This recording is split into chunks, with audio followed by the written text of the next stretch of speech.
P. P stands for paradise, which we shall chant on October 1, 1960.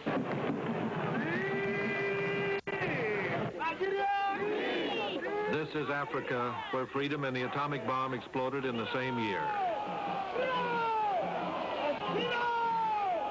This is Nigeria, where 36 million citizens felt the impact of government of the people, for the people, and by the people. And the specter of an atomic bomb exploding in the nearby Sahara, all within the 90-day period. This is Nigeria, where children learn to spell freedom and the words of their new national anthem, so new that the music has not yet been written. Where no man is oppressed. This is Nigeria, where the parents, 80% of them illiterate, exercise their freedom at the ballot box. This winter, the Nigerians held their first popular national election, and the French set off their first national nuclear weapon nearby.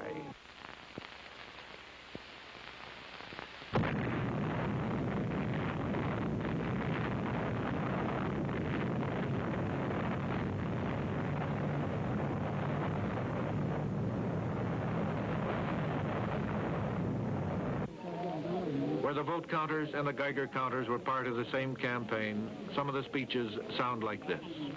It is not unlikely for some of the radioactive dust to be blown by the wind blowing from the Sahara to the northern parts of Nigeria and other northern parts of West Africa.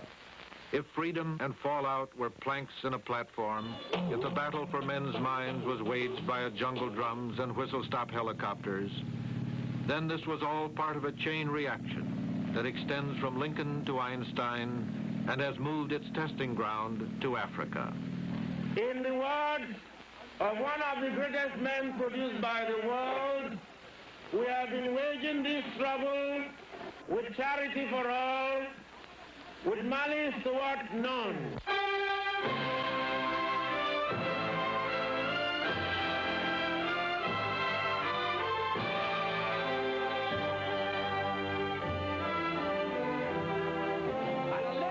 This is the story of an election. A portrait of the people caught up in the freedom explosion sweeping a continent. Our report begins with Eric Sevareid on election night. But our cameras will take you back to the 6 turbulent weeks of the political campaign as the 3 major parties fought it out for leadership. The conquest of Africa is underway again, this time by Africans. The brown Africans of the north are already free, the Sudan, Egypt, Libya, Tunisia, Morocco, and Algeria on the way. Now colonialism is crumbling in black Africa. Ghana and Guinea are free, and Nigeria stands on the eve of freedom. Nigeria is the most populous country in all Africa, some 36 million people. It's the biggest remaining piece of the British Empire to go. It will be the largest independent black nation in all the world. That is our story. I'm Eric Sevareid. I'm reporting tonight on film from the temporary CBS election headquarters here at the racetrack in Lagos, the federal capital of Nigeria. This is election day, and the returns are posted here at the track. The city is excited. A high percentage of 9 million registered voters have been casting their ballots today in 25,000 polling stations all over the country. Every government in the world is watching what is happening here today, but Nigerians are not thinking much about the rest of the world.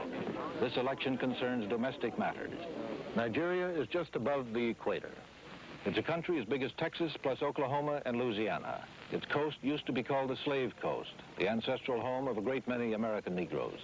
There are 3 regions or states, the North, the West, and the East, plus the Federal Capital District. Lagos, the federal capital, is where we are now. It was the original crown colony. Its streets swarm with about 400,000 people representing a great many of the tribes in the country. There are about 400 different tribes and other groupings, distinct groupings in this country, and they speak about 250 different languages. The tribal and regional hostilities are deep and strong. There are 312 seats in the federal parliament. That means 312 constituencies. The party with a clear majority, and that would be 157 at least, or with the highest total of seats after this vote, will be asked to try to form a government. The leader of that party would be asked. The campaign has gone on for months. It is as passionate, as accusatory, as the campaigns in the torchlight parade days of the Jacksonian era in America. In fact, in its style and its tone, the whole thing is much more American than anything British.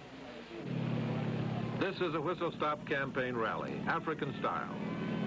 The place, Dawakin Kudu, northern Nigeria. The time, 1 month before Election Day, as the campaign reached a fever pitch. Every device known to Tammany Hall or to a well-oiled political machine in Kansas or Massachusetts is used to reach the voters. Campaign buttons, slogans, speeches. One significant thing about the symbol of the action group is that it symbolizes what you want and what I want. That is money.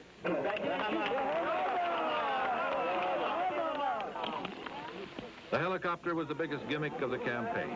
There was much concern among the opposition. Would it capture the imagination of primitive tribal people and their vote as well? Or would it be regarded with suspicion?